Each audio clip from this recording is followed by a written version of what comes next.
2004년 봄, 한 등산 동호회의 평범한 산행이 전국을 뒤흔드는 미스터리가 되었습니다.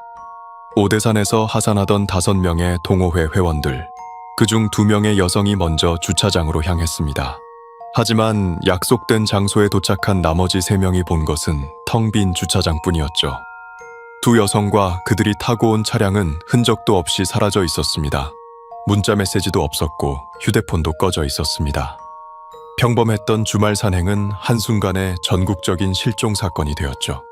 그로부터 1년이 지난 후 뜻밖의 장소에서 발견된 충격적인 진실. 모든 것을 뒤바꾼 한 대의 차량이 물속에서 모습을 드러냈습니다. 과연 그날 무슨 일이 있었던 걸까요? 왜 5명 중 여성 2명만 사라진 걸까요? 그날의 흔적에서 전해드립니다. 오늘의 이야기를 시작하기 전에 잠깐만요. 구독과 좋아요를 눌러주시면 이러한 이야기들을 계속 전할 수 있는 큰 힘이 됩니다. 2004년 4월의 어느 토요일, 서울 강동구의 한 아파트 단지에서는 이른 새벽부터 분주한 움직임이 시작되고 있었습니다. 김지현 씨가 알람 소리에 잠에서 깨어난 것은 새벽 5시 반이었죠. 33살의 그녀는 보험회사 영업직으로 일하며 평일 내내 쌓인 스트레스를 주말 등산으로 풀어내는 것이 일상이 되어 있었습니다. 침대에서 일어나 창밖을 내다본 그녀의 얼굴에는 만족스러운 미소가 번졌죠. 하늘이 맑았거든요. 씻고 등산복으로 갈아입은 김지현 씨는 미리 준비해둔 배낭을 챙겼습니다. 물통, 간단한 간식, 구급약품, 그리고 휴대폰과 충전기까지. 2004년 당시만 해도 휴대폰은 아직 무겁고 배터리 용량도 적었기 때문에 산행 시에는 충전기를 챙기는 것이 필수였죠. 김지현 씨의 차량은 흰색 소나타였습니다. 2001년식으로 구입한 지 3년 정도 된 차였죠. 그녀는 운전 실력에 자신이 있었고 동호회 모임에서도 주로 운전을 맡아왔습니다. 특히 장거리 운전을 할 때는 다른 회원들이 김지현 씨의 운전 실력을 신뢰하며 안심하고 잠을 청할 정도였죠. 오전 7시 강릉에서 올라온 박은정 씨가 김지현 씨의 집 앞에 도착했습니다. 31살의 초등학교 교사였던 박은정 씨는 김지현 씨와는 정반대의 성격이었죠.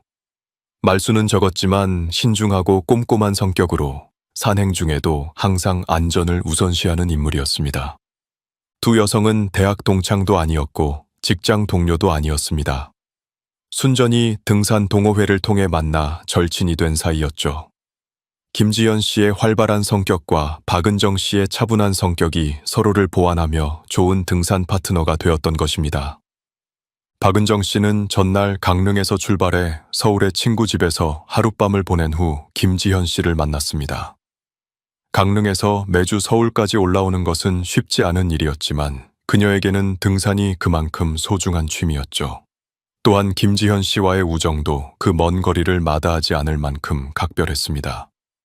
오전 7시 30분, 나머지 3명의 남성 회원들이 정해진 집결지에 도착했습니다. 첫 번째는 이성호 씨였죠. 37살의 건설사 현장 소장이었던 그는 동호회의 사실상 리더 역할을 하고 있었습니다. 군 제대 후 10여 년간 꾸준히 산을 오른 베테랑이었고 산행 코스 선정부터 안전 관리까지 책임지는 인물이었죠. 평소 다소 고집스러운 면이 있었지만 회원들의 안전만큼은 절대 타협하지 않는 원칙적인 성격이었습니다. 2 번째는 최민재 씨였습니다. 35살의 IT 스타트업 개발자였던 그는 원래 혼자 산을 오르는 것을 좋아했죠. 내성적이고 조용한 성격이었지만 관찰력이 뛰어나 세세한 것까지 놓치지 않는 면이 있었습니다. 사회적 교류를 넓히고 싶어서 동호회에 가입했지만 여전히 말수는 적은 편이었죠. 마지막은 장현수 씨였습니다. 29살로 5명 중 가장 어린 그는 대학원에서 체육학을 전공하며 등산 관련 연구를 진행하고 있었습니다. 논문 주제와 관련해 실제 산행 경험을 쌓으려고 동호회에 가입한 케이스였죠. 열정적이고 호기심이 많았지만 경험이 부족해 다른 회원들의 도움을 받는 경우가 많았습니다. 5명이 모인 후 이성호 씨가 오늘의 산행 계획을 다시 한번 점검했습니다. 목적지는 오대산 해발 1563m의 비로봉이 목표였죠. 예상 소요 시간은 등반 4시간, 하산 3시간 정도로 계획했습니다. 2004년 당시의 등산 문화는 지금과는 많이 달랐습니다. GPS나 스마트폰 앱 같은 첨단 장비는 없었고 오직 지도와 나침반 그리고 경험에 의존해야 했죠. 산행 중 연락수단도 휴대폰이 전부였는데 산속에서는 전파가 잘 닿지 않는 경우가 대부분이었습니다. 김지현 씨의 소나타에는 5명이 모두 탑승했습니다. 운전석에는 김지현 씨, 조수석에는 박은정 씨가 앉았고 뒷좌석에는 이성호 씨, 최민재 씨, 장현수 씨 순으로 자리했죠. 차량은 고속도로를 통해 강원도 방면으로 향했습니다. 운전 중에도 김지현 씨는 평소처럼 대화를 이끌어갔습니다. 최근 직장에서 있었던 일, 다음 산행 계획, 날씨 이야기 등 다양한 주제로 차 안의 분위기를 띄웠죠. 박은정 씨는 조용히 듣기만 하는 편이었지만 가끔씩 현실적인 조언을 덧붙이며 균형을 맞춰주었습니다. 뒷좌석의 남성 회원들도 각자의 방식으로 대화에 참여했습니다. 이성호 씨는 산행 안전수칙을 다시 한번 당부했고 최민재 씨는 조용히 창밖 풍경을 관찰하며 가끔씩 맞장구를 쳤죠. 장현수 씨는 자신의 논문 연구에 대해 열정적으로 설명하기도 했습니다. 약 3시간의 운전 끝에 일행은 오전 10시경 오대산 입구에 도착했습니다. 주차장에는 이미 여러 대의 차량들이 주차되어 있었죠. 주말이라 등산객들이 꽤 많이 몰린 상황이었습니다. 차에서 내린 5명은 본격적인 산행 준비를 시작했습니다. 배낭을 점검하고 등산화 끈을 다시 매고 간단한 스트레칭으로 몸을 풀었죠. 이성호 씨는 다시 한번 오늘의 코스를 설명하며 주의사항을 당부했습니다. 날씨는 정말 완벽했습니다. 구름 한 점 없는 맑은 하늘에 적당한 바람, 그리고 등산하기에 딱 좋은 온도까지. 4월의 오대산은 실록이 우거지기 시작하는 시기로 겨울 동안 움츠렸던 자연이 다시 생기를 되찾는 아름다운 계절이었죠. 오전 10시 30분, 드디어 본격적인 등반이 시작되었습니다. 김지현 씨와 박은정 씨가 앞서고 남성 회원들이 뒤따르는 형태로 대열을 이뤘죠. 등반 초반에는 모두들 여유가 있었기 때문에 대화도 많이 나누며 즐거운 시간을 보냈습니다. 산길은 잘 정비되어 있었고 표지판도 곳곳에 설치되어 있어 길을 잃을 염려는 없었습니다. 다만 경사가 제법 있어서 시간이 지날수록 모두들 말수가 줄어들었죠. 특히 경험이 부족한 장현수 씨는 중간중간 쉬어가며 페이스를 조절해야 했습니다. 전고가 지나면서 일행은 중간 지점에서 점심을 먹기로 했습니다. 미리 준비해온 김밥과 음료수를 나눠 먹으며 잠시 휴식을 취했죠. 그늘진 바위에 앉아 도시락을 먹는 동안 모두들 만족스러운 표정을 지었습니다. 역시 산에서 먹는 김밥이 최고야. 김지현 씨의 이런 말에 모두들 웃음을 터뜨렸죠. 평소 활발한 성격답게 그녀는 계속해서 분위기를 띄우려고 노력했습니다. 점심 식사 후 오후 1시경부터 본격적인 정상 등반이 시작되었습니다. 이 구간부터는 경사가 더욱 가팔라져 대화 여유가 없었죠. 모두들 묵묵히 자신의 페이스대로 산을 올랐습니다. 오후 3시 드디어 비로봉 정상에 도달했습니다. 1563m 높이에서 내려다본 경치는 정말 장관이었죠. 맑은 날씨 덕분에 시야도 좋았고 멀리 다른 산봉우리들까지 선명하게 보였습니다. 정상에서 약 40분간 머물며 기념사진도 찍고 경치도 감상했습니다. 김지현 씨가 가져온 카메라로 다양한 포즈의 단체 사진을 찍었죠. 그 순간 모든 것이 완벽해 보였습니다. 날씨도 좋고 분위기도 화기애애하고 아무런 문제가 없어 보였거든요.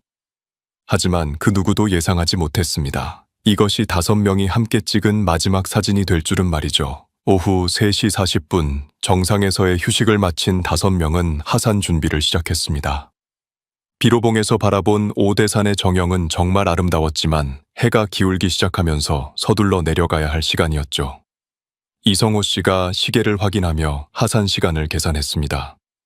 예정대로라면 오후 6시 반에서 7시 사이에 주차장에 도착할 수 있을 것 같았습니다. 하상일 초반은 순조로웠습니다.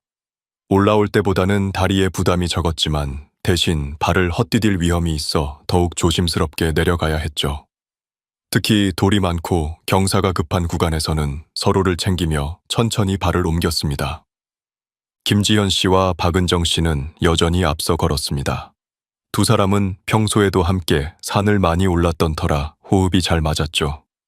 김지현 씨가 앞장서서 길을 확인하면 박은정 씨가 뒤에서 안전을 체크하는 식으로 역할 분담이 자연스럽게 이루어져 있었습니다.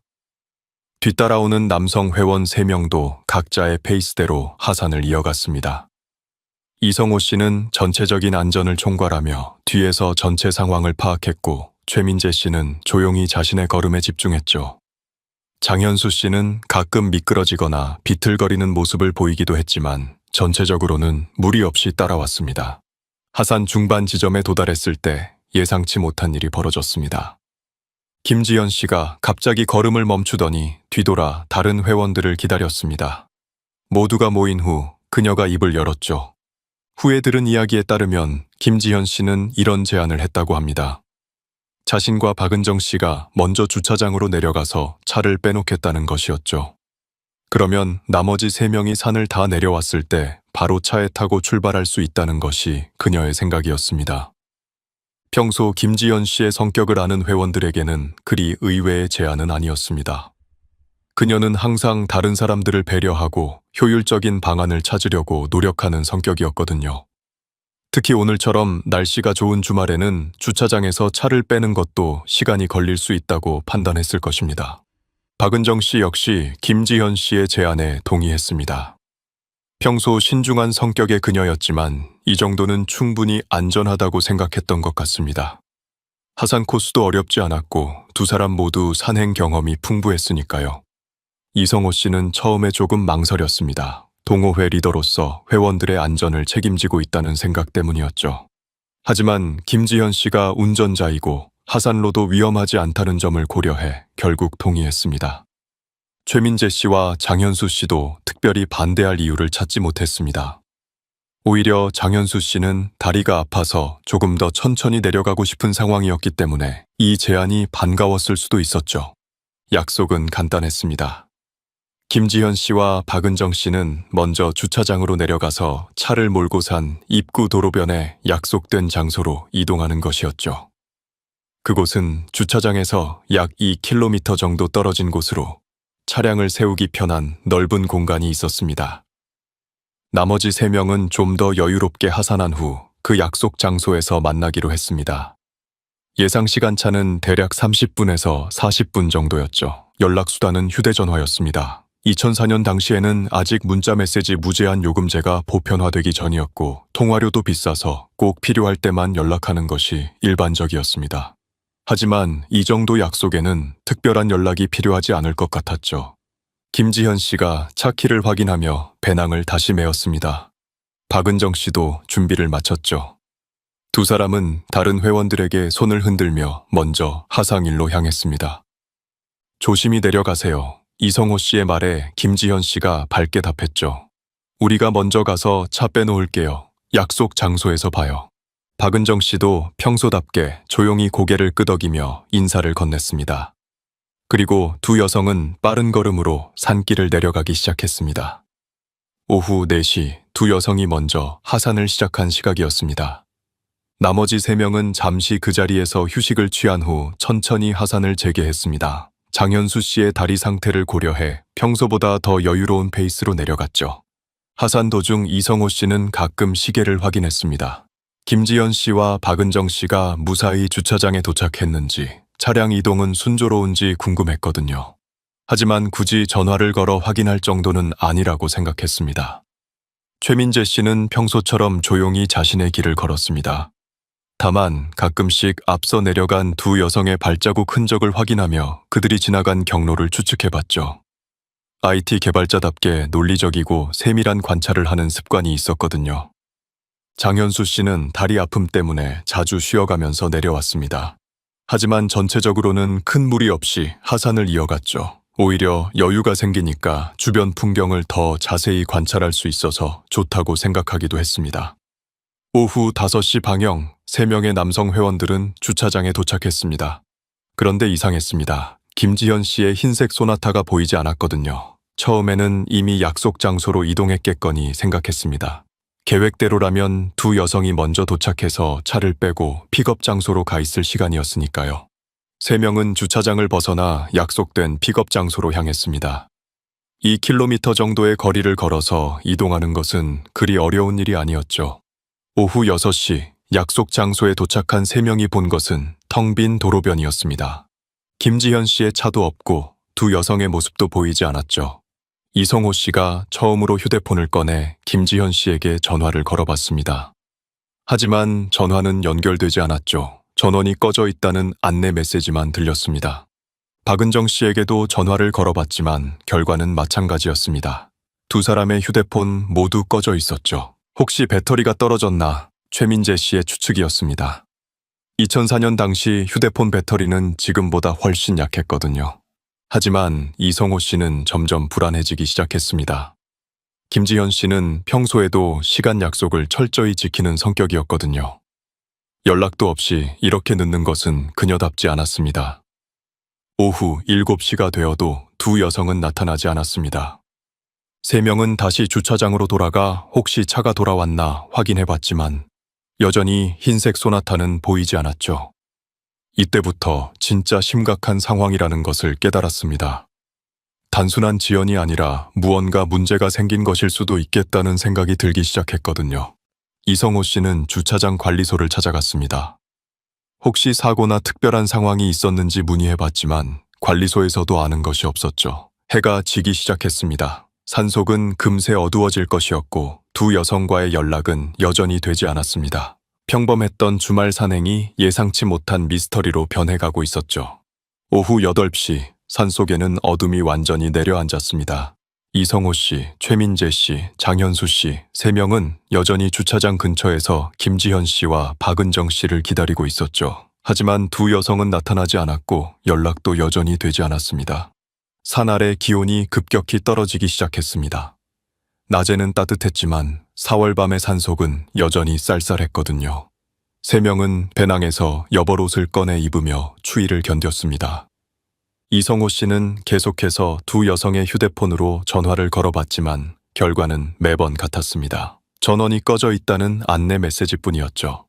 2004년 당시만 해도 휴대폰 배터리가 약해서 하루 종일 쓰면 방전되는 경우가 흔했지만 그렇다고 해도 2명의 폰이 동시에 꺼질 확률은 낮았습니다.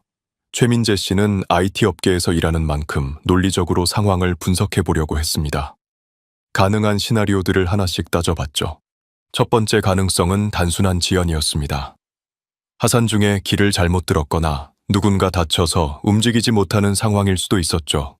하지만 김지현 씨와 박은정 씨 모두 산행 경험이 풍부했고 오대산 하산로는 그리 복잡하지 않았습니다. 두 번째는 차량 문제였습니다. 주차장에 도착해서 시동이 걸리지 않거나 운전 중 고장이 났을 수도 있었죠. 하지만 그렇다면 휴대폰으로라도 연락을 했을 것 같았습니다. 세 번째는 사고였습니다. 하산 중 추락하거나 부상을 입어 움직이지 못하는 상황 말이죠. 하지만 이 경우에도 2명 중 1명은 연락을 할 수 있었을 텐데 완전히 연락이 끊긴 상황은 이해하기 어려웠습니다. 장현수 씨는 불안한 마음에 주변을 계속 둘러봤습니다. 혹시 어둠 속에서 두 여성이 도움을 요청하는 소리라도 들릴까 해서였죠. 하지만 들리는 것은 바람 소리와 나뭇가지가 부딪히는 소리뿐이었습니다. 오후 9시가 되자 이성호 씨는 더 이상 기다릴 수 없다고 판단했습니다. 뭔가 심각한 문제가 발생했을 가능성이 높다고 생각했거든요. 경찰에 신고해야겠어요. 이성호 씨의 말에 다른 2명도 고개를 끄덕였습니다. 하지만 문제가 있었습니다. 휴대폰으로 일일이 경찰서를 찾아서 연락하기에는 번거로웠고 정확한 상황 설명도 어려웠죠. 2004년 당시에는 아직 일일이 전화번호를 찾아 걸어야 했거든요. 3명은 주차장에서 가장 가까운 마을로 내려갔습니다. 그곳에서 지역 파출소를 찾아 직접 신고하기로 한 것이었죠. 오후 10시경 작은 파출소에 도착한 3명은 상황을 설명했습니다. 근무 중이던 경찰관은 처음에는 단순한 연락 두절 정도로 생각했습니다. 산행 중에 길을 잘못 들거나 늦어지는 경우는 종종 있는 일이었거든요. 하지만 이성호 씨가 구체적인 상황을 설명하자 표정이 진지해졌습니다. 차량까지 함께 사라졌다고 하셨나요? 경찰관의 질문에 3명이 고개를 끄덕였죠. 이것은 단순한 산행 지연과는 차원이 다른 문제였습니다. 사람만 실종된 것이 아니라 차량까지 함께 사라진 것이거든요. 경찰관은 즉시 상급 기관에 보고했습니다. 그리고 김지현 씨와 박은정 씨의 인적사항, 차량 번호, 마지막 목격 시간과 장소 등을 자세히 기록했죠. 실종 신고가 정식으로 접수된 것은 오후 11시였습니다. 경찰은 즉시 수색 계획을 세웠습니다. 하지만 밤중에 산속 수색은 위험했기 때문에 본격적인 수색은 다음 날 새벽부터 시작하기로 했죠. 대신 그날 밤에는 주변 도로 순찰을 강화했습니다. 혹시 차량이 고장나서 도로변에 정차해 있거나 사고가 발생했을 가능성을 염두에 둔 것이었죠. 또한 인근 병원들에도 연락해서 혹시 두 여성이 응급실에 실려온 적이 있는지 확인했습니다. 하지만 해당하는 환자는 없었죠. 이성호 씨, 최민재 씨, 장현수 씨 3명은 그날 밤을 마을의 여관에서 보냈습니다. 서울로 돌아갈 교통편도 마땅치 않았고 무엇보다 동료들이 실종된 상황에서 혼자 돌아갈 수는 없었거든요. 3명 모두 제대로 잠을 이루지 못했습니다. 김지현 씨와 박은정 씨에게 무슨 일이 일어난 것인지, 지금 어디서 무엇을 하고 있는지 걱정이 컸죠. 특히 이성호 씨는 동호회 리더로서 책임감을 느꼈습니다. 자신이 두 여성이 먼저 하산하는 것을 허락했는데 만약 그것이 잘못된 판단이었다면 어떻게 할 것인가 하는 자책감이 들었거든요. 다음 날 새벽 6시 경찰의 본격적인 수색이 시작되었습니다. 수색견 2마리가 투입되었고 산악 구조대원들도 출동했습니다. 두 여성이 마지막으로 목격된 하산로를 중심으로 샅샅이 뒤졌죠. 수색견들은 김지현 씨와 박은정 씨의 냄새를 맡고 추적을 시작했습니다. 처음에는 하산로를 따라 내려가는 흔적을 찾았지만 주차장 근처에서 흔적이 끊겼죠. 이상한 점이 하나 더 있었습니다. 주차장에는 두 여성이 주차했던 자리의 흔적조차 명확하지 않았거든요. 다른 차량들이 많이 주차했다 떠나면서 타이어 자국들이 뒤섞여 있었습니다. 주차장 관리소에서도 별다른 단서를 얻을 수 없었습니다. 관리인은 전날 오후에 흰색 세단 한 대가 나가는 것을 본 것 같다고 했지만 정확한 시간이나 탑승자에 대해서는 기억하지 못했죠. 오전 10시경 수색 범위를 넓혀 주변 도로까지 확장했습니다. 혹시 운전 중 사고가 발생해서 도로변 어딘가에 차량이 있을 수도 있다고 생각한 것이었죠. 하지만 방형 10km 내의 모든 도로를 뒤져봐도 김지현 씨의 흰색 소나타는 발견되지 않았습니다. 사고 흔적도 없었고 목격자도 나타나지 않았죠. 오후가 되자 헬기까지 투입되었습니다. 하늘에서 넓은 지역을 한눈에 조망하면서 혹시 놓친 부분이 있는지 확인했죠. 특히 도로에서 벗어나 산속이나 계곡으로 추락했을 가능성도 염두에 두었습니다. 하지만 헬기 수색에서도 별다른 성과는 없었습니다. 차량의 흔적은 물론이고 두 여성의 모습도 발견할 수 없었죠. 이틀째 되는 날에는 수색 범위를 더욱 넓혔습니다. 인근 다른 산과 계곡까지 포함해서 대규모 수색 작전을 펼쳤죠. 경찰뿐만 아니라 소방서, 산악구조대, 민간 자원봉사자들까지 참여한 총력전이었습니다. 하지만 결과는 마찬가지였습니다. 아무런 단서도 발견할 수 없었죠. 가장 미스터리한 점은 차량의 실종이었습니다. 사람이 실종되는 것은 여러 가지 이유가 있을 수 있지만 차량까지 함께 사라진다는 것은 매우 이례적인 일이었거든요. 경찰은 여러 가지 가설을 세워봤습니다. 첫 번째는 유괴 가능성이었습니다. 주차장이나 도로에서 누군가가 두 여성을 납치하고 차량까지 가져갔을 수도 있다는 것이죠. 하지만 목격자도 없고 범행 동기도 불분명했습니다. 두 번째는 차량 절도 후 강력 사건 가능성이었습니다. 차량을 훔치려던 범인이 우연히 두 여성과 마주치면서 벌어진 사건일 수도 있다는 것이었죠. 세 번째는 사고 은닉 가능성이었습니다. 운전 중 사고가 발생했는데 어떤 이유에서인지 그것을 숨기려고 했을 수도 있다는 추측이었습니다. 하지만 어떤 가설도 명확한 증거가 없었습니다. 모든 것이 추측에 불과했죠. 사흘째가 되자 언론의 관심이 쏠리기 시작했습니다. 차량과 함께 실종된 두 여성이라는 자극적인 제목의 기사들이 나왔고 TV뉴스에서도 이 사건을 다뤘습니다. 김지현 씨의 어머니 김순자 씨가 서울에서 급히 내려왔습니다. 59살의 그녀는 딸의 실종 소식을 듣고 하루 종일 울기만 했죠. 하지만 곧 정신을 차리고 적극적으로 수색에 참여하기 시작했습니다. 박은정 씨의 오빠인 박재훈 씨도 강릉에서 달려왔습니다. 36살의 시청 공무원이었던 그는 지역 사정을 잘 아는 만큼 경찰 수사에 적극적으로 협력했죠. 가족들이 합류하면서 수색은 더욱 체계적으로 이루어졌습니다.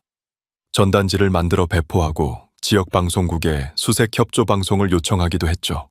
하지만 일주일이 지나도 단서는 나오지 않았습니다. 김지현 씨와 박은정 씨, 그리고 흰색 소나타는 완전히 증발해버린 것 같았습니다. 경찰의 수사도 점점 미궁에 빠져들었습니다. 단서가 너무 적었거든요. 이 사건은 곧 전국적인 관심사가 되었습니다. 평범한 등산객 2명이 차량과 함께 홀연히 사라진 미스터리. 그 누구도 답을 찾을 수 없는 수수께끼였습니다. 사건 발생 일주일 후 이 실종 사건은 전국적인 이슈가 되었습니다. 각종 언론 매체들이 앞다투어 이 사건을 보도했죠. 차량과 함께 사라진 2 여성, 오대산 미스터리 실종 사건, 흔적도 없이 증발한 등산객들이라는 제목의 기사들이 연일 쏟아져 나왔습니다. 특히 인터넷 커뮤니티에서는 이 사건에 대한 다양한 추측과 분석이 활발하게 이루어졌습니다. 2004년 당시는 PC통신에서 초고속 인터넷으로 넘어가는 시기였는데 온라인상에서 네티즌들의 관심이 폭발적이었죠. 가장 많이 제기된 의혹은 납치 가능성이었습니다. 한 네티즌은 이런 추측을 내놨습니다. 주차장에서 차를 타려는 순간 범인들이 나타나 2 여성을 납치했을 것이다. 그리고 증거인멸을 위해 차량까지 가져갔을 가능성이 높다. 다른 네티즌은 조직적인 범죄를 의심했습니다. 이렇게 완벽하게 흔적을 없앨 수 있는 것은 개인 범죄자가 아니라 조직적인 집단의 소행일 것이다. 하지만 경찰 수사에서는 납치를 뒷받침할 만한 구체적인 증거를 찾지 못했습니다. 주차장 주변에 CCTV도 없었고 목격자도 나타나지 않았죠. 무엇보다 납치의 동기가 불분명했습니다. 2번째로 많이 거론된 가능성은 사고 은닉이었습니다. 운전 중 사고가 발생했는데 패닉 상태에서 잘못된 판단을 한 것일 수도 있다는 의견이 제기됐죠. 특히 김지현 씨가 운전 미숙으로 인한 사고를 일으켰고 이를 숨기려다 더 큰 문제가 생겼을 수도 있다는 추측이었습니다. 하지만 이 가설도 설득력이 부족했습니다. 김지현 씨는 운전 경력이 5년 이상 되는 숙련된 운전자였거든요. 동호회 회원들의 증언에 따르면 장거리 운전에도 능숙했다고 했습니다. 3번째 가능성은 계획적인 실종이었습니다. 일부에서는 2 여성이 의도적으로 모든 것을 계획하고 사라진 것일 수도 있다는 의견을 제시했습니다. 경제적 문제나 개인적인 사정으로 새로운 삶을 시작하려 했을 수도 있다는 것이죠. 하지만 이 추측 역시 현실성이 낮았습니다. 김지현 씨와 박은정 씨 모두 안정적인 직장을 가지고 있었고 특별한 경제적 어려움이나 개인적 문제도 없었거든요. 가족들과의 관계도 원만했습니다. 김순자 씨는 언론과의 인터뷰에서 이렇게 말했습니다. 우리 지현이는 약속을 어기는 애가 아니에요. 연락도 없이 이렇게 사라질 아이가 절대 아닙니다. 분명히 무슨 일을 당한 거예요. 김순자 씨의 목소리에는 절망과 분노가 동시에 담겨 있었습니다. 딸을 향한 믿음과 현실에 대한 두려움이 뒤섞인 복잡한 감정이었죠. 박재훈 씨도 비슷한 입장을 밝혔습니다. 동생은 평소에도 매우 신중한 성격이었어요. 위험한 일이나 무모한 행동을 할 사람이 아닙니다. 반드시 사건에 휘말린 것이라고 확신합니다. 가족들의 이런 증언은 계획적 실종설에 대한 강력한 반박 자료가 되었습니다. 한편 경찰 수사는 계속 진행되었습니다. 담당 경위인 오세준 씨는 사건 발생 2주일째부터 본격적인 과학 수사에 착수했습니다. 김지현 씨의 휴대폰 통화 기록을 분석하고 2 여성의 최근 행적을 샅샅이 조사했죠. 휴대폰 기지국 분석 결과 2 여성의 휴대폰 신호는 오대산 지역에서 오후 5시경을 마지막으로 완전히 사라진 것으로 확인되었습니다. 이는 하산 예상 시간과 거의 일치했죠.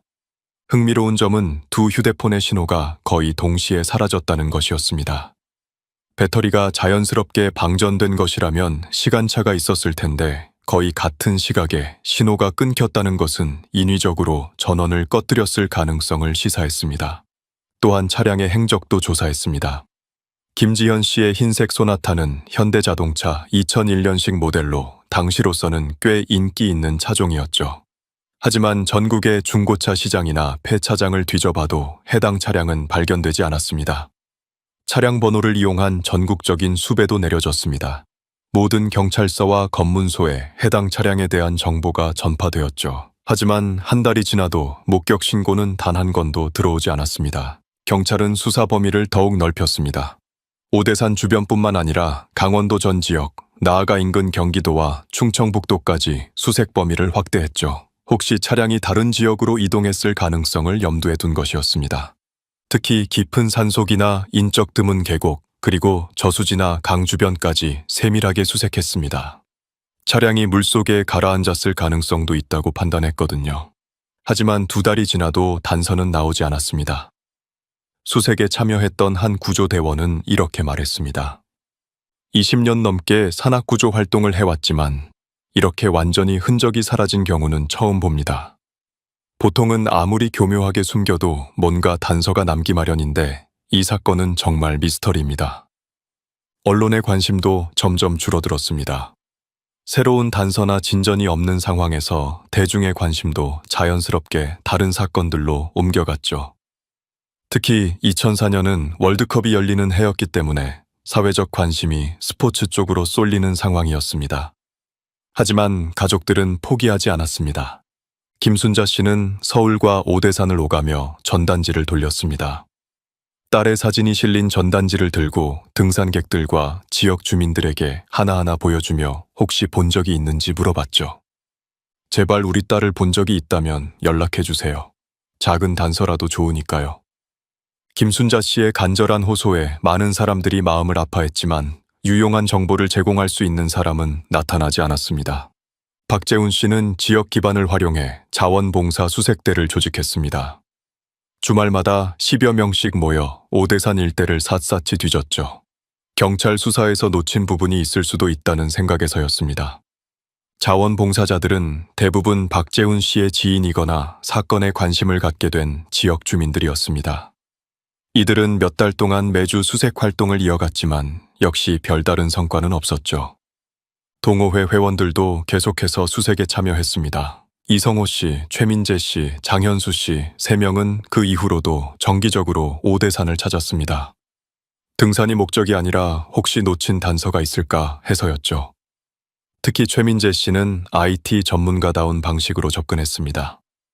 인터넷에서 관련 정보를 수집하고 온라인 지도를 활용해 가능한 이동 경로를 분석하기도 했죠. 하지만 이런 노력들도 뚜렷한 결과로 이어지지는 않았습니다. 사건 발생 6개월 후 경찰은 수사를 축소했습니다.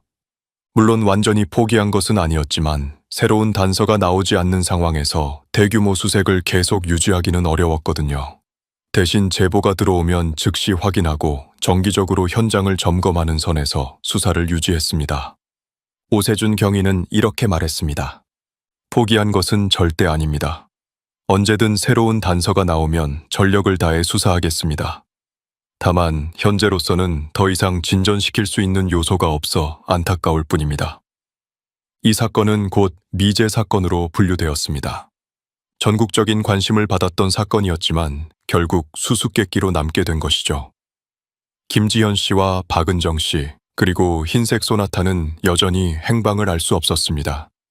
하지만 가족들과 지인들은 희망을 놓지 않았습니다.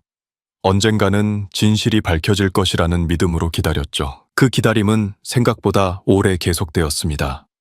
하지만 결국 예상치 못한 순간에 놀라운 발견이 이루어지게 됩니다. 2005년 4월 사건 발생 정확히 1년 후였습니다.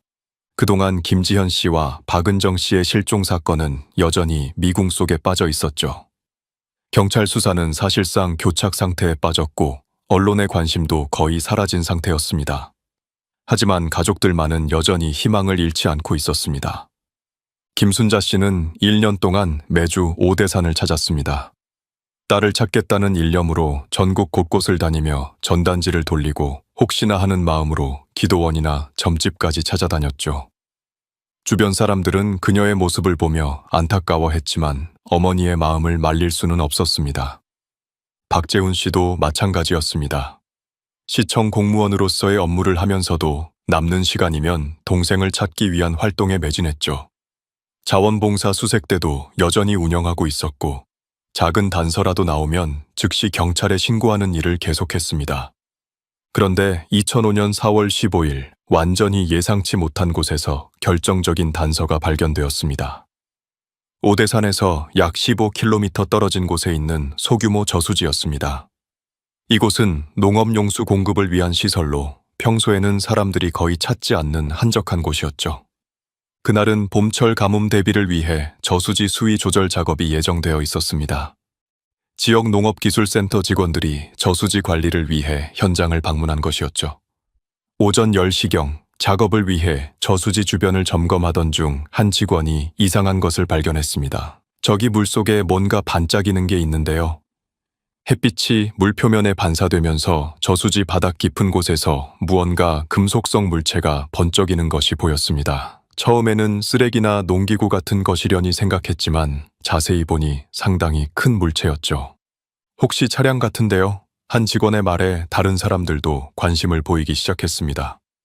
저수지는 깊이가 약 7m 정도였는데 평소보다 수위가 낮아진 상태라 물속 물체가 더 선명하게 보였습니다. 여러 각도에서 관찰해보니 확실히 차량의 형태와 비슷했죠. 농업기술센터 직원들은 즉시 경찰에 신고했습니다. 저수지에 차량으로 보이는 물체가 가라앉아 있다는 내용이었죠. 신고를 받은 지역 경찰서에서는 처음에 단순한 폐차 투기 정도로 생각했습니다. 시골 지역 저수지나 개천에 몰래 폐차를 벌이는 일이 종종 있었거든요. 하지만 혹시 모를 상황을 대비해 일단 현장으로 출동했습니다. 오후 2시경 경찰이 현장에 도착했습니다. 저수지를 살펴본 경찰들도 물속에 침몰한 차량을 확인할 수 있었습니다. 하지만 물속 깊숙이 가라앉아 있어 정확한 차종이나 색상은 파악하기 어려웠죠. 일단 인양해봐야 알 것 같은데요. 현장 책임자의 판단에 따라 차량 인양 작업을 준비하기로 했습니다. 하지만 저수지에서 차량을 끌어올리는 것은 간단한 작업이 아니었습니다. 전문 장비와 숙련된 기술자가 필요했죠. 게다가 혹시 사람이 타고 있을 가능성도 있어 신중하게 접근해야 했습니다. 오후 4시경 전문 인양 업체가 현장에 도착했습니다. 크레인과 잠수 장비를 갖춘 팀이었죠. 먼저 잠수부가 물속으로 들어가 차량 상태를 확인했습니다. 약 10분간의 수중 조사 결과 흰색 승용차 한 대가 바퀴를 위로 한 채 뒤집혀 가라앉아 있다는 것을 확인했습니다. 차량 내부에 뭔가 있는 것 같습니다. 잠수부에 급한 보고가 들려왔습니다.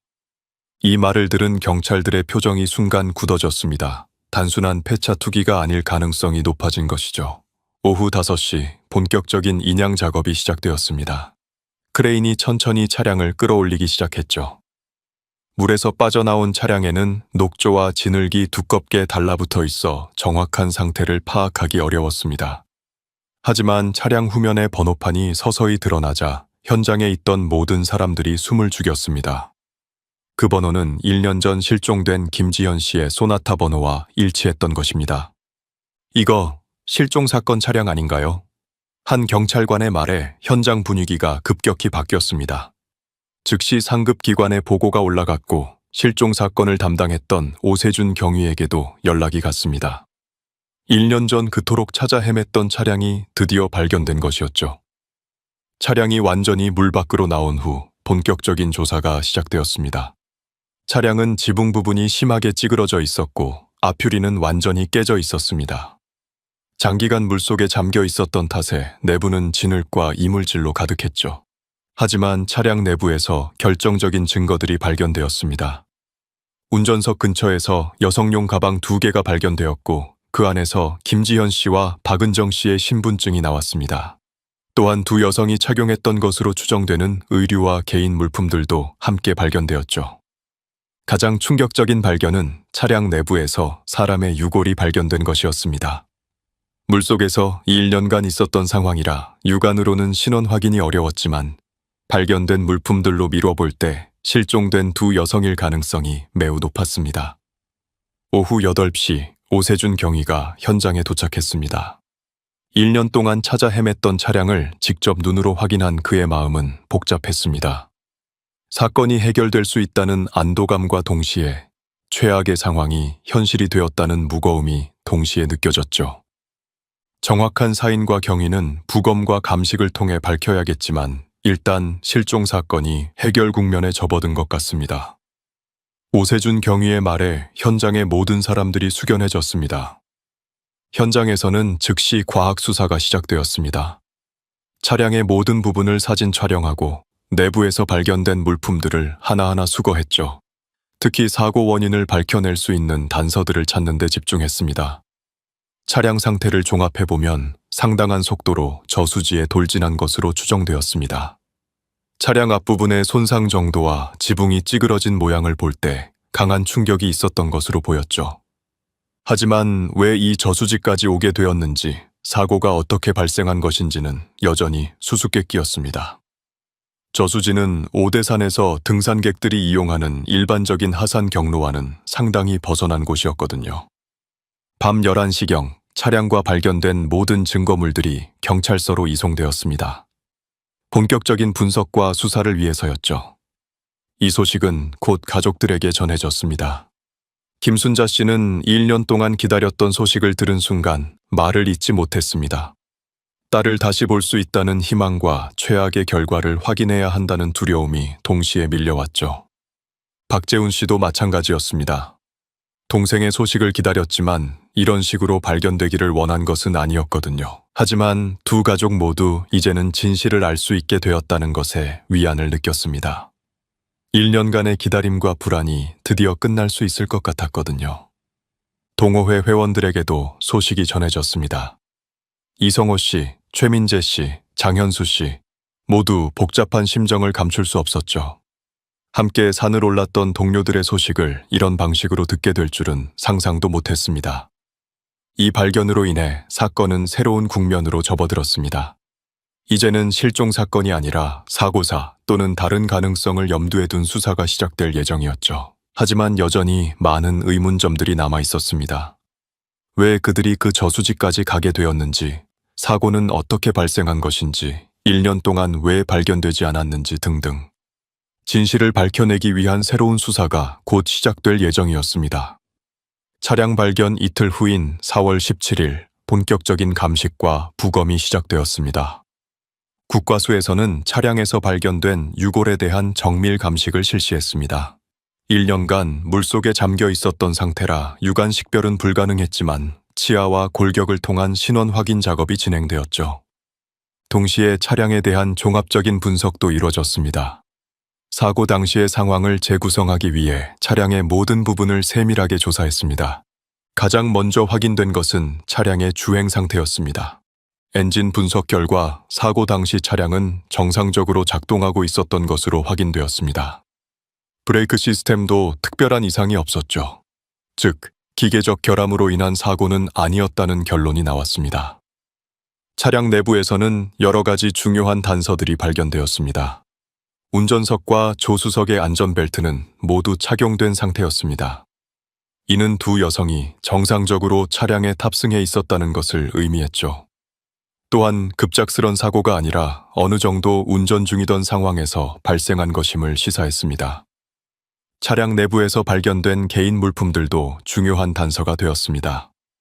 김지연 씨의 가방에서는 차 키와 지갑, 그리고 휴대폰이 발견되었죠. 박은정 씨의 물품들도 마찬가지로 정상적인 상태로 발견되었습니다. 특히 주목할 점은 두 휴대폰의 상태였습니다. 물속에 오래 잠겨 있어 작동하지는 않았지만 전문 기술진의 복구 작업을 통해 일부 데이터를 회수할 수 있었습니다. 복구된 데이터 중에서 가장 중요한 것은 마지막 통화 기록이었습니다. 김지현 씨의 휴대폰에는 사고 당일 오후 4시 40분경 수신된 전화 기록이 있었는데 통화 상대는 어머니인 김순자 씨였습니다. 김순자 씨는 당시의 통화 내용을 기억하고 있었습니다. 지현이한테 등산 잘 다녀왔냐고 전화했어요.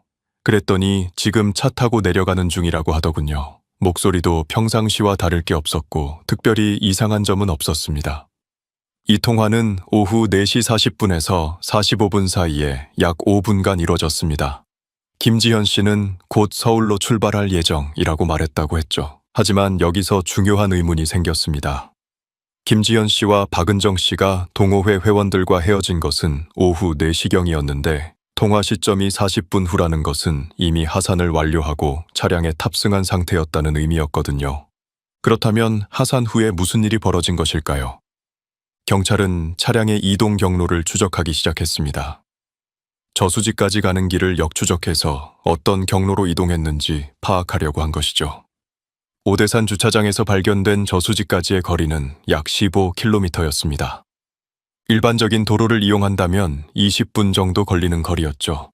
하지만 문제는 이 경로가 서울로 가는 방향과는 정반대라는 점이었습니다. 왜 서울로 돌아가려던 그들이 반대 방향으로 향했을까요? 수사진은 여러 가지 가설을 세워봤습니다.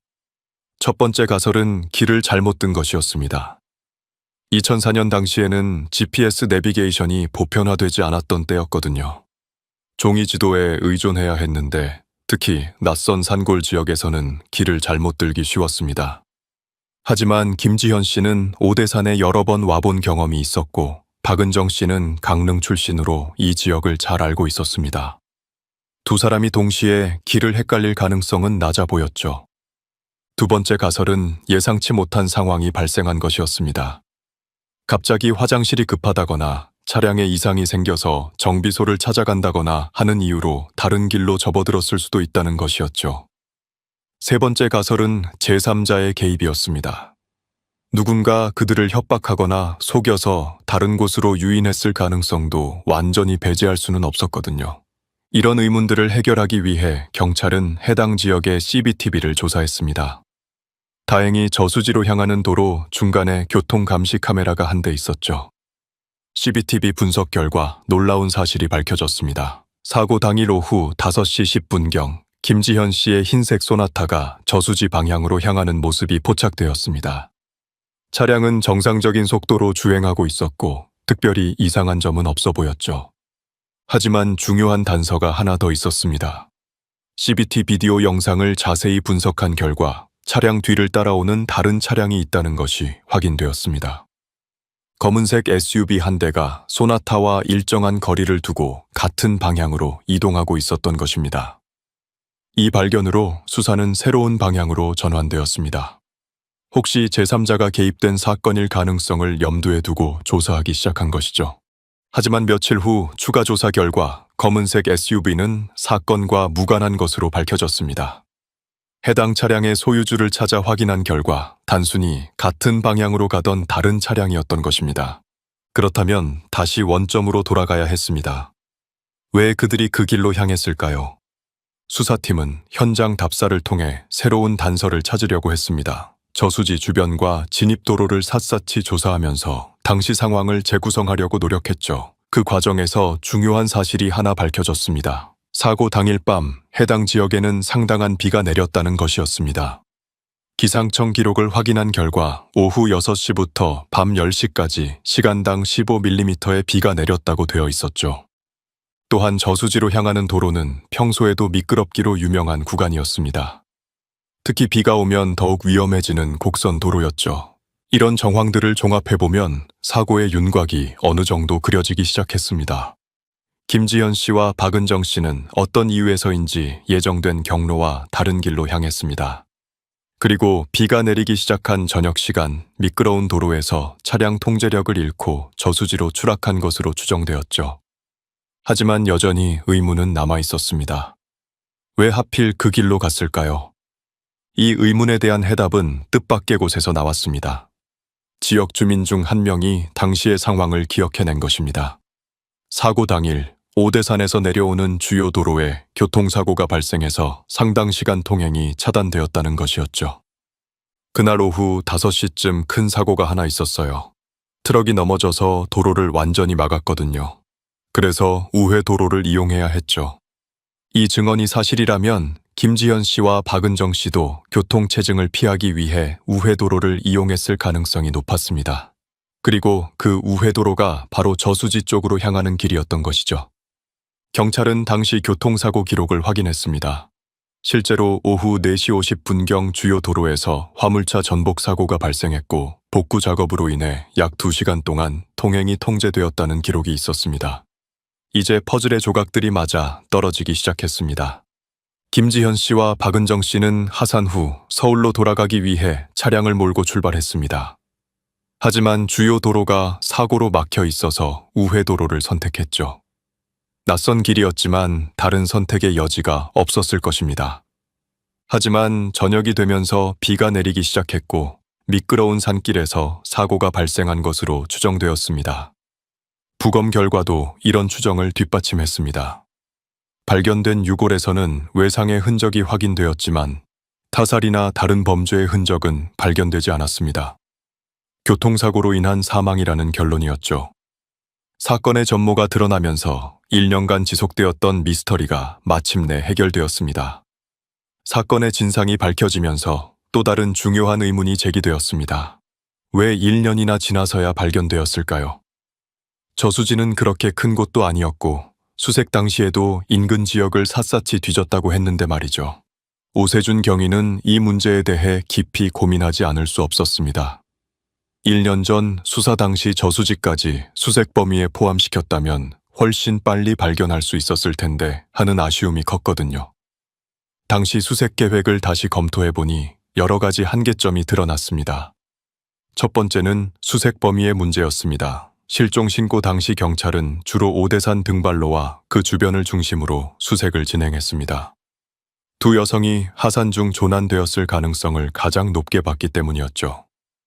차량 수색의 경우에도 주요 도로와 그 인근 지역에 집중했습니다. 서울로 향하는 일반적인 경로를 중심으로 반경 10km 내를 뒤진 것이었죠. 저수지는 그 범위에서 약간 벗어나 있었습니다. 두 번째는 저수지의 특성상 발견이 어려웠다는 점이었습니다. 이 저수지는 수심이 깊고 물이 탁해서 수중 수색이 쉽지 않았거든요. 게다가 당시에는 지금처럼 수중 탐지 장비가 발달하지 않았던 시기였습니다. 실제로 1년 전 수색 당시에도 저수지 주변을 한 차례 점검하기는 했습니다. 하지만 육안으로 수면을 살펴보는 정도였고 수중 수색까지는 진행하지 않았죠. 당시만 해도 두 여성이 그렇게 멀리까지 갔을 거라고는 생각하지 못했어요. 수색에 참여했던 한 경찰관의 회상입니다. 세 번째는 계절적 요인이었습니다.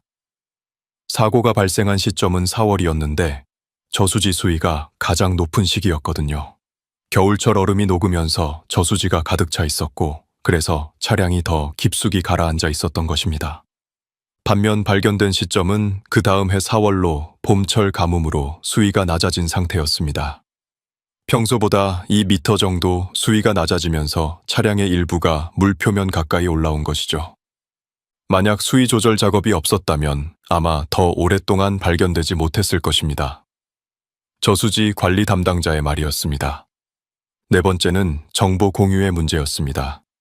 당시 수색에 참여한 여러 기관들 간의 정보 공유가 완벽하지 않았던 것이죠. 경찰은 주로 범죄 수사 관점에서 접근했고 소방서는 인명구조 관점에서, 산악구조대는 등산 관련 사고 관점에서 각각 수색을 진행했습니다. 하지만 저수지나 하천 같은 수중 수색에 대한 체계적인 매뉴얼은 부족했죠. 지금 생각해보면 초기 수색 계획을 세울 때 수중 수색 전문가의 조언을 구했어야 했는데 그런 시스템이 갖춰져 있지 않았어요. 오세준 경위에 아쉬움이 담긴 말이었습니다. 이런 문제점들이 복합적으로 작용하면서 차량 발견이 1년이나 늦어진 것이었습니다. 사건이 해결된 후 경찰청에서는 실종 사건 대응 매뉴얼을 전면 개편하기로 했습니다. 가장 중요한 변화는 수색 범위의 확대였습니다. 앞으로는 실종 지점에서 방형 20km 내 모든 저수지, 하천, 계곡을 의무적으로 수색하기로 한 것이죠. 또한 수중 수색 장비와 기술력도 대폭 보강하기로 했습니다. 각 지역 경찰서마다 수중 탐지기와 잠수 장비를 배치하고 전문 요원을 양성하는 계획이 세워졌죠. 기관 간 협조 체계도 개선되었습니다. 실종 사건이 발생하면 경찰, 소방서, 해양경찰, 산악구조대가 합동으로 수색 계획을 수립하고 역할을 분담하는 시스템이 도입되었습니다. 이번 사건을 통해 많은 것을 배웠습니다. 같은 일이 반복되지 않도록 시스템을 완전히 바꿔야겠다고 생각했어요. 당시 경찰청 관계자의 말이었습니다. 한편 가족들의 반응은 복잡했습니다. 김순자 씨는 딸을 찾았다는 안도감과 함께 1년간 겪었던 고통에 대한 원망도 있었습니다. 만약 처음부터 제대로 수색했다면 이렇게 오래 기다리지 않아도 되었을 텐데요. 1년 동안 우리가 겪었던 고통을 누가 보상해 줄 수 있겠어요. 하지만 동시에 진실이 밝혀진 것에 대한 감사함도 표현했습니다. 그래도 이제라도 지현이를 찾을 수 있어서 다행입니다. 더 이상 어디서 무엇을 하고 있는지 궁금해하지 않아도 되니까요. 박재훈 씨도 비슷한 감정이었습니다. 물론 아쉬움은 많이 남아요. 하지만 동생이 범죄에 휘말린 것이 아니라 단순한 사고였다는 것을 알게 되어 마음이 한결 가벼워졌습니다. 동호회 회원들도 안도감을 감추지 못했습니다. 이성호 씨는 1년 동안 자책감에 시달렸습니다. 자신이 두 여성의 단독 하산을 허용한 것이 잘못된 판단이었을 수도 있다고 생각했거든요. 이제야 마음의 짐을 좀 덜 수 있을 것 같아요. 그들이 먼저 내려간 것이 사고의 직접적인 원인은 아니었으니까요. 최민재 씨는 IT 전문가답게 이번 사건을 통해 기술의 중요성을 새삼 느꼈습니다. 만약 당시에도 GPS나 실시간 위치 추적 시스템이 있었다면 이런 일이 벌어지지 않았을 거예요. 기술 발전이 생명을 구할 수 있다는 것을 깨달았습니다. 장현수 씨는 이 사건을 자신의 연구 주제로 발전시켰습니다. 산악안전과 실종자 수색에 관한 논문을 작성해 관련 분야 발전에 기여하고자 했죠. 이런 비극이 다시는 반복되지 않도록 하는 것이 제가 할 수 있는 일이라고 생각해요. 지역 주민들도 이번 사건에서 많은 교훈을 얻었습니다. 특히 저수지 관리와 관련해서는 정기적인 점검과 안전장치 설치가 강화되었습니다. 저수지 주변에 안전 난간을 설치하고 야간 조명도 보강했죠. 또한 우회도로의 안전성도 점검되었습니다. 미끄러운 구간에는 미끄럼 방지 포장을 했고 시야 확보를 위한 가로등도 추가로 설치했습니다. 이런 사고가 다시 일어나지 않도록 우리가 할 수 있는 모든 조치를 취하고 있습니다. 지역 담당 공무원의 말이었습니다. 하지만 무엇보다 중요한 변화는 사람들의 인식이었습니다. 실종 사건이 발생했을 때 초기 대응이 얼마나 중요한지, 그리고 포기하지 않고 끝까지 찾으려는 노력이 얼마나 소중한지를 모든 사람이 깨달았거든요.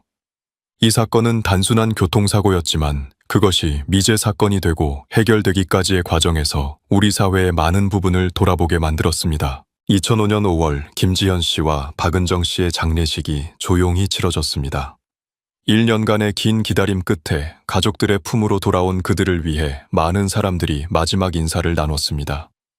동호회 회원들, 직장 동료들, 그리고 수색에 참여했던 자원봉사자들까지 이들의 죽음을 애도하며 명복을 빌었죠. 김순자 씨는 딸의 영정 앞에서 이렇게 말했습니다. 지현아, 이제야 집에 왔구나. 엄마가 1년 동안 얼마나 기다렸는지 아니? 이제는 편히 쉬어도 돼. 박재훈 씨도 동생을 향한 마지막 인사를 전했습니다. 은정아, 고생 많았어. 네가 아이들을 가르치던 모습을 기억하며 살아갈게. 하늘에서는 아프지 말고 행복하게 지내. 장례식장은 조용했지만 참석한 모든 사람들의 마음에는 깊은 울림이 있었습니다. 단순한 사고였지만 그 과정에서 드러난 문제점들과 사회적 의미를 모두가 되새겼거든요. 사건이 완전히 마무리된 후 여러 분야에서 의미 있는 변화들이 시작되었습니다. 가장 먼저는 실종자 수색 시스템의 개선이었습니다. 경찰청에서는 실종자 수색 종합 매뉴얼을 새로 제작했습니다.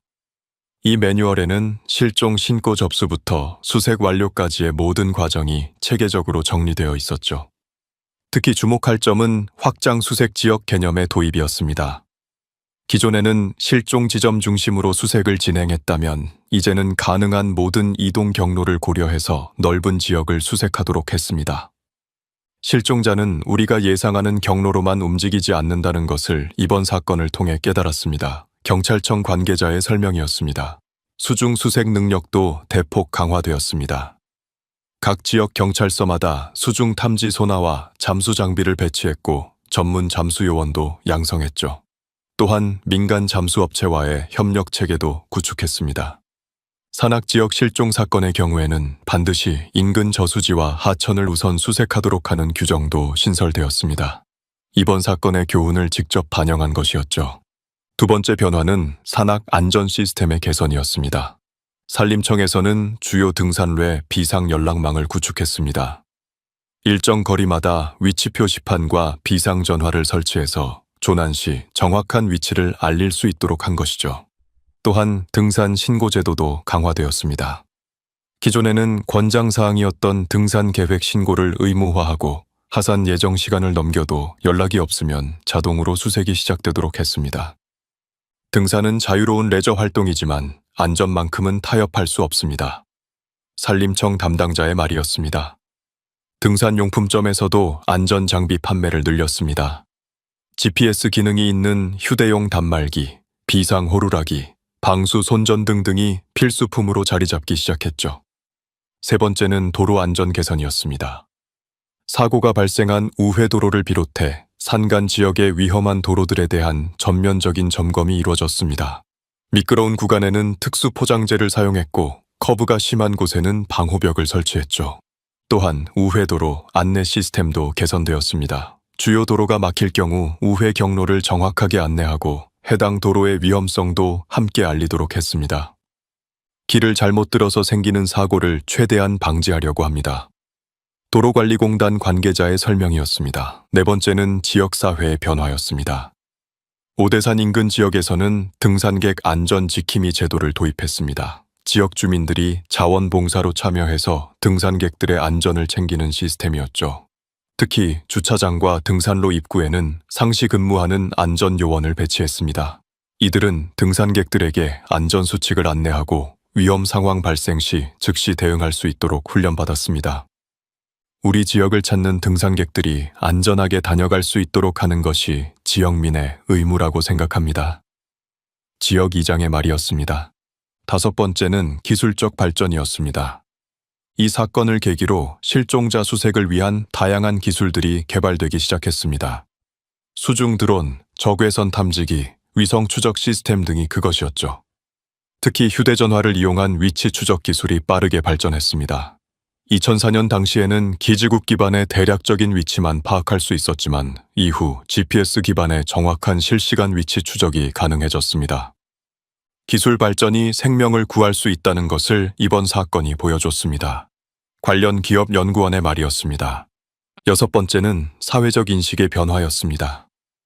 실종 사건이 발생했을 때 가족들만의 문제가 아니라 사회 전체가 함께 해결해야 할 문제라는 인식이 확산되었습니다. 실종자 찾기, 자원봉사 활동도 활발해졌고 관련 단체들도 늘어났죠. 또한 평상시 안전의식도 높아졌습니다. 등산이나 여행을 할 때 가족에게 정확한 일정을 알리고 정기적으로 연락하는 습관이 자리 잡기 시작했습니다. 내 가족에게도 언제든 이런 일이 생길 수 있다는 생각으로 안전에 더욱 신경 쓰게 되었어요. 한 시민의 말이었습니다. 이런 변화들은 김지현 씨와 박은정 씨의 죽음이 헛되지 않게 만들었습니다. 비록 안타까운 사고였지만 그 과정에서 드러난 문제점들을 개선함으로써 더 큰 비극을 방지할 수 있게 된 것이죠. 이성호 씨는 동호회 활동을 계속하면서도 안전교육에 힘썼습니다. 새로 가입하는 회원들에게는 반드시 이 사건을 소개하며 안전의 중요성을 강조했죠. 최민재 씨는 IT 기술을 활용한 등산 안전 앱을 개발했습니다. 실시간 위치 공유, 비상 신호 전송, 날씨 정보 제공 등의 기능을 갖춘 앱이었습니다. 장현수 씨는 박사 학위를 받은 후 산악안전연구소에서 일하며 관련 연구를 계속했습니다. 그가 개발한 수색 매뉴얼은 현재도 여러 기관에서 활용되고 있습니다. 김순자 씨는 실존 가족 협의회를 만들어 같은 아픔을 겪는 가족들을 돕는 활동을 시작했습니다. 내가 겪은 고통을 다른 가족은 겪지 않았으면 좋겠다는 마음에서였죠. 박재훈 씨는 지역 안전 정책 수립에 적극 참여했습니다. 공무원으로서의 경험과 이번 사건을 통해 얻은 교훈을 결합해서 더 나은 안전 시스템을 만들어가고 있습니다.